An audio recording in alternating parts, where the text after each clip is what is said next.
శ్రీ గురుభ్యో నమః. శ్రీ మహాగణాధిపతయే నమః. వినాయక చవితి వస్తోంది అనగానే ఎప్పటి నుంచో ముందు నుంచే సంబరాలు చేసుకుంటూ ఉంటారు, ముఖ్యంగా పిల్లలు. ఎంత పెద్ద వినాయకుడిని తేవాలి, ఇతరుల కన్నా మనం ఇంకా పెద్ద వినాయకుడిని పెడితే బాగుంటుంది, ఇటువంటి ఆలోచనలు ఉంటాయి. ఇంత పెద్ద పెద్ద వినాయకుళ్ళని పెట్టడం పైకి ఒక వేడుకగా చేసిన ప్రధానంగా పూజించవలసినటువంటిది మట్టి వినాయకుడిని మాత్రమే.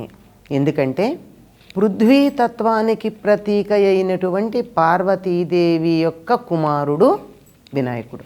అందువల్ల వినాయకుడిని పూజించేటప్పుడు పృథ్వీతత్వంతో కూడుకున్నటువంటి పంచభూతాత్మకమైనటువంటి పంచభూతాలు తనలో ఇమిడించుకున్నటువంటి మట్టితో చేయడం మాత్రమే ప్రధానంగా కనపడుతుంది. ఇది మనకు అర్థం కావడం కోసం ఒక చిన్న పురాణ కథ కూడా కల్పన చేయబడింది.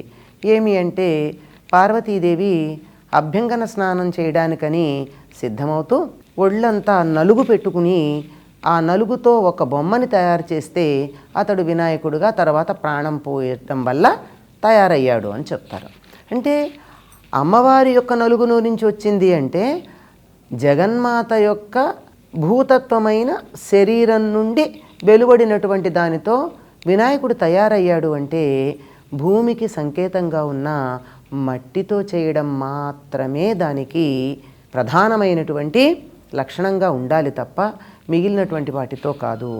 అందంగా చేసుకోవచ్చు, అలంకారంగా చేసుకోవచ్చు, వేడుకగా ఉండడానికి చేయొచ్చు, తనకున్న కళాత్మకతను ప్రదర్శించుకోవడానికి రకరకాలైన వస్తువులతో వినాయక ప్రతిమలను తయారు చేయవచ్చు. కానీ పూజకి మాత్రం మట్టి వినాయకుడే ప్రధానం. పైగా మట్టి వినాయకుడిని పెడితే కూడా పూజ చేసేటప్పుడు పసుపుతో వినాయకుడిని చేసి పెడతారు. ఎందుకంటే హరిద్రా వినాయకుడు పూజలు చేసేటప్పుడు అన్నింటికన్నా ప్రాధాన్యం కలిగినటువంటిది. అంటే హరిద్రం అంటే పసుపు. పసుపు ముద్ద చేసి పెట్టకుండా వినాయక పూజ జరగదు. వినాయక పూజే కాదు, ఏ పూజ చేస్తూ ఉన్నా పసుపుతో వినాయకుడిని చేసి అక్కడ పెట్టి ఆయనకు పూజ చేసిన తర్వాత మాత్రమే ఇతరమైనటువంటి పూజలు చేయడం మనకి సంప్రదాయంగా కనపడుతుంది. ఇది ప్రధానం కనుక మిగిలినవన్నీ అలంకారప్రాయాలు.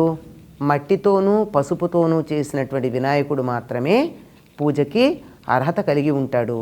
ఎంత పెద్ద విగ్రహాన్ని తెచ్చక్కడ పెట్టండి, ఎన్ని రకాలైన రంగులు అలంకారాలు చేయండి, పూజ చేయడానికి ఆ పెద్ద విగ్రహం ముందు మట్టి వినాయకుడిని, ఆ మట్టి వినాయకుడి కన్నా ముందు పసుపు వినాయకుడిని పెట్టి చేస్తారు. దీంట్లో మరొక విశేషం ఏమిటంటే, నిమజ్జనం చేసినప్పుడు మట్టి వినాయకుడు నీళ్లల్లో తేలికగా కలిసిపోతాడు గనక అది చాలా ప్రశస్తంగా ఉంటుంది. మిగిలినటువంటి పదార్థాలతో చేసి రసాయనిక రంగులు గనక వేసినట్టయితే నీళ్ళన్నీ పాడవటం కూడా ఉంటుంది గనక మట్టి వినాయకుడే శ్రేష్టం.